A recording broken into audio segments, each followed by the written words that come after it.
Savannah's grown exponentially in popularity with the film industry. We've gone from being kind of a quaint coastal city to vacation to being one of the top cities that producers and filmmakers want to come and shoot their work at. But what led to this transition? That's what we're going to talk about today. We're going to go over the movies that really put Savannah on the cinematic map. If this is your first time on my channel, welcome. I'm so glad that you stumbled upon my page. My name is Victoria McEwen. I'm a local realtor here in Savannah, Georgia with Coldwell Banker Platinum Partners. On this channel, we go over different real estate tips on the real estate market, whether that's buying, selling, investing.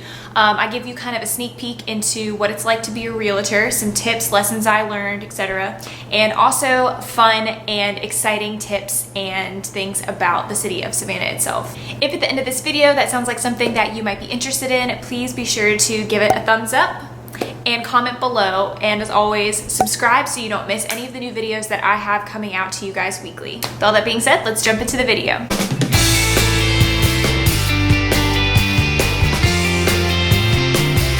Probably the first major motion picture that put Savannah on the map was the 1976 film Gator. If you haven't seen the film, the plot is basically about an ex-con who is sought out by a federal agent in helping him track down another criminal.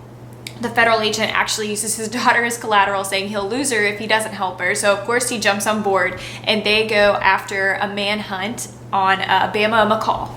Many argue that the movie's success and the success that Savannah had in being the location was largely attributed to Burt Reynolds, who not only was a big actor in the film, but directed it as well. He actually wanted to use his platform to bring positive attention to the South, even quoting that he wanted to say some nice things about the South with his position as an actor and a director. Further, many even credit him for making Georgia number 3 in the top states in the US to film and produce in, just behind New York and California. Jump to 1989 and we get to the second movie on the list, which was Glory. This war film actually won 3 out of its 5 Academy Award nominations and even gave Denzel Washington his very first Oscar. This story is based on the first all-African-American unit that was led by a white officer in the Civil War, and how they kind of overcame discrimination and prejudice and were able to come together and be a symbol for bravery and inclusion of African Americans in the Union. Despite being met with initial scrutiny, this film actually ended up being quite an acclaimed film. Next is a fan favorite, 1994, Forrest Gump. Forrest Gump won Tom Hanks 12 awards and recognitions, including Academy Awards and an Oscar. It is a classic, so if you haven't seen it, I highly recommend that you go rent it and watch it this weekend. This movie follows a man named Forrest Gump and how he overcomes childhood physical and mental impairments and is able to make quite a success out of himself. Tom Hanks wasn't the only one to win awards though. The film also won itself multiple nominations of prestigious awards, including Academy Awards, People's Choice, Golden Globes. This film was a huge success. Even the movie's iconic park bench is a Hollywood collector's item. And to answer your question, the park bench that was shot in Savannah's own Chippewa Square is no longer there. The next movie on the list actually started out as a book by John Berendt. I think that's how you say his name.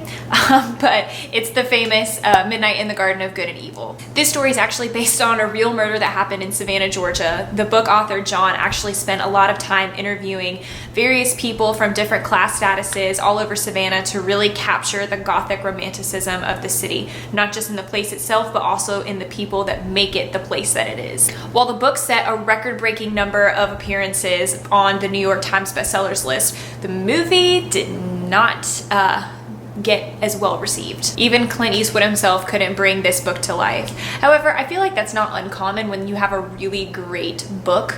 It's really hard to capture that in film at the same level. You know what I mean? But even though the movie was kind of a flop, it already had such intense publicity because of how popular the book was. So it still brought a lot of attention to the Savannah area. The next movie on the list actually has a really special connection to Savannah for a couple of reasons. The 1999 film The General's Daughter was actually produced by Mr. Leopold, the owner of Leopold's Ice Cream here in Savannah, Georgia's son. Stratton, the son, actually was born and raised in the Savannah, Georgia area and worked at his father's ice cream parlor for years, even taking it over for a little brief time while after his father passed away.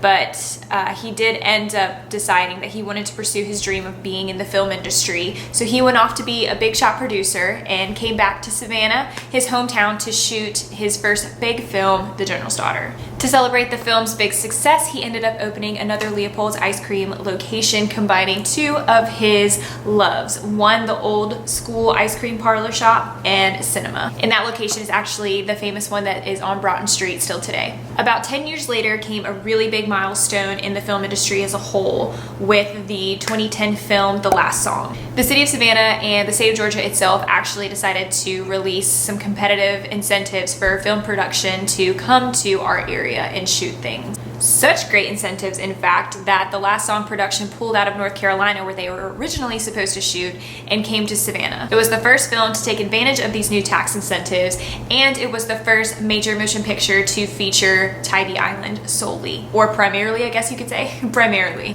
Today, Savannah is a huge place for the film industry and even had its greatest record this last year in 2018. It's really helped drive up the local economy. It attributed for, I think it was 120 million of direct local sales and 250 million generally in the area. Savannah has even been listed as the #1 best place to film and live in as a movie maker, according to the Movie Making magazine, I think it is.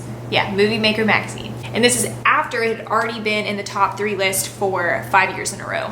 If you live in the city or even just come visit it for any extended period of time, it won't be uncommon that you will wind up walking along or driving past some sort of movie set.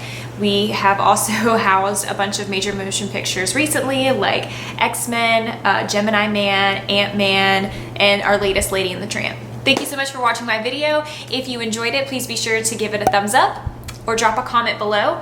Otherwise, please subscribe to my channel and I will see you back next week.